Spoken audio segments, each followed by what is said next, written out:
Hey guys, this is Mutesh, and I did a video a little bit ago.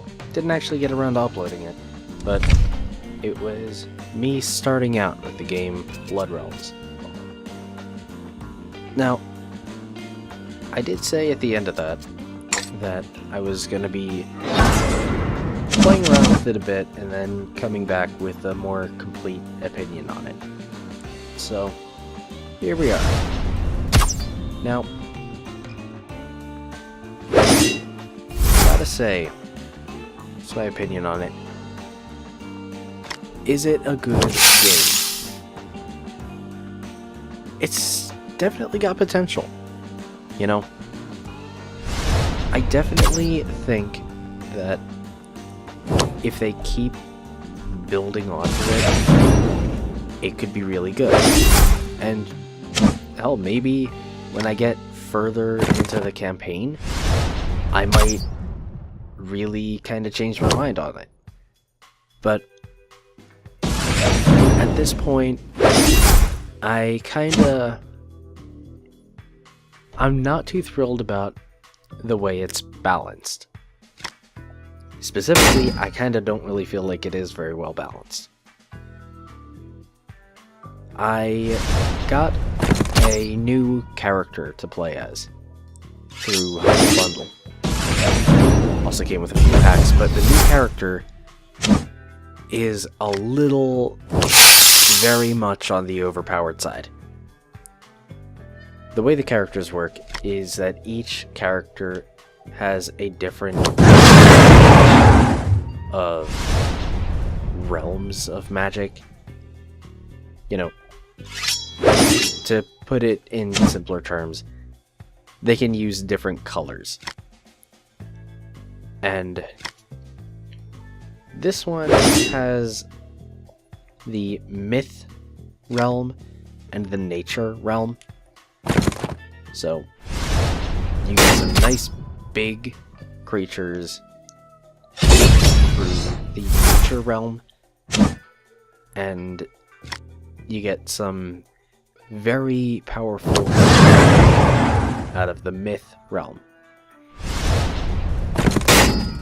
The myth realm is kinda where a big complaint about the balance is focused. Basically, myth realm is really overpowered. Like, in a lot of ways, it is way too powerful. Basically, the myth realm has a spell that can stun everything on the opponent's side. This might not seem that big a deal, but this is a game where board presence is huge, and being able to stun everything on the opponent's side is a huge boost to your board presence. You can seriously completely turn a game around just by stunning everything long enough for your stuff to stay on the field. Then play the captain who buffs all your creatures. The attacks are asymmetrical, so you're not going to lose your creatures by attacking. And you're very likely, at that point, to kill at least something on the opponent's side. This kinda throws competitive balance out the window. You know, this is definitely pretty far on the unbalanced side. Now, the nature side of that character has, I believe it's the spell, but it gives all of your creatures stuff, which means they can't be attacked, or rather, they can't be hit by any attacks. They can still actually be attacked, and their next attack skips the monster in front of them and just hits the other player. So, considering the fact that you have to play that before you attack, you basically get a free, probably pretty devastating hit. And your opponent wastes their entire next attack. Also, any creatures you just played are completely safe. Now, the amount of damage that thing can put through is ridiculous. It can end the game right there, and it's not that mana expensive. That character also comes with a card that can destroy any opponent's creature and get 2 damage to everything else. So, if you've already put in a bit of damage, and then you play that, you can easily just wipe out everything the opponent has. This game is so focused on board presence that anything that makes that serious a disruption to it, it's gonna be powerful. Just, there's no way around that. But the fact is, that's really powerful. And mana-wise, it's really undercosted, too.